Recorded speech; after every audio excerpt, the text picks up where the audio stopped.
Then she became governor of the state of Michigan. I then went up to Lansing. I introduced her there. We are very close. This is family. Rachel and I have 3 daughters, Cecile, Debbie, and Gilda, and our 4th daughter is Jennifer Granholm. Ladies and gentlemen, I present to you the governor of the state of Michigan and our 4th daughter, Jennifer Granholm.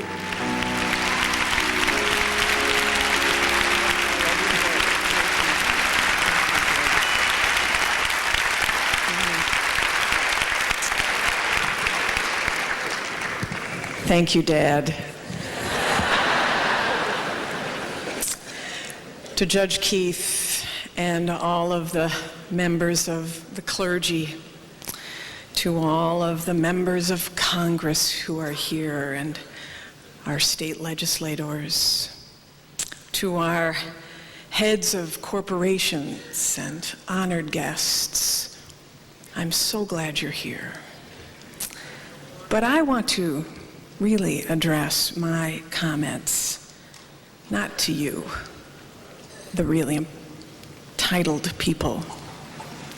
I'd like to talk with, for a moment, everyone out there who doesn't have a title, who's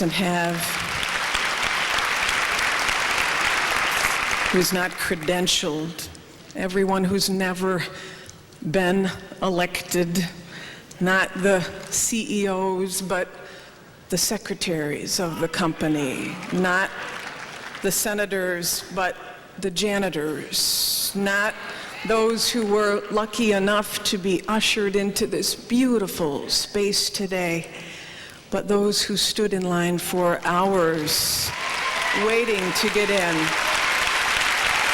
And those of you who are outside who did not get in, this is your day. Rosa Parks was laying in honor in our nation's capital in the great rotunda that's reserved only for war heroes and for presidents. But she was not a president. She was, though, a war hero.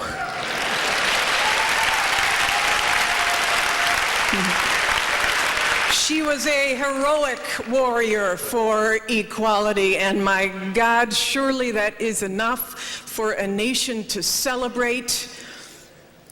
But she was also a warrior for the every man and the every woman, a warrior with the soft armor of a seamstress, a warrior with the powerful weapon of the Sunday school teacher, a warrior wearing a warrior's helmet made of a crown of perfectly coiled braids, a soldier whose tank in this battle was a city bus, and whose raw strength as a soldier was not found here, but here and here.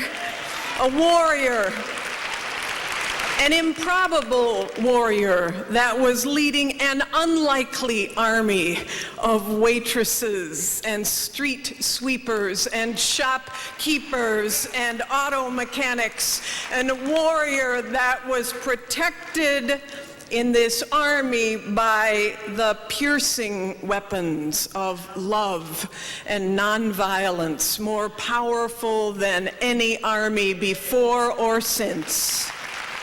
And so, perhaps what we are celebrating today, in addition to the fight, the noble fight, is how it was fought. Rosa Parks stands for every one of us improbable warriors in every seemingly small moment where truth and justice are at risk. She offered every one of us this example of a splendid paradox, the paradox of quiet strength.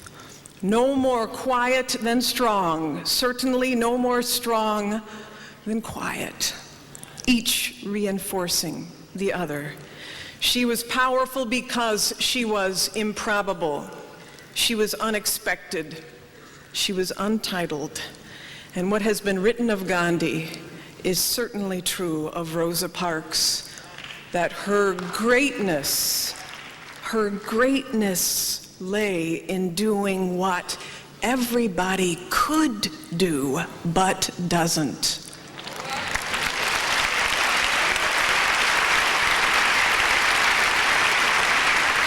We will all say today that the greatest tribute that we could pay to our improbable warrior is to continue battling and to do so in a way that honors her life. And I, like you, imagine a day when the war will be won, when a brilliant 8-year-old chess player has the same chances in life, whether she lives in Livonia or off of Livernois, we know that this war will be won when the son of a barber on Grand River receives from each of us the same looks of hope and words of encouragement as the son of a doctor in Grand Rapids. We know that the war will be won when the city of Bloomfield Hills and the city of Detroit have the same college graduation rates.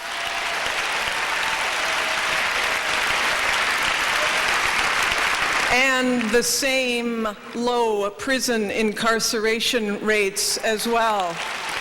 We know that we will be winning Mrs. Parks' war, our war, when it's yesterday's news that a newly elected governor or senator or president is a woman or a person of color.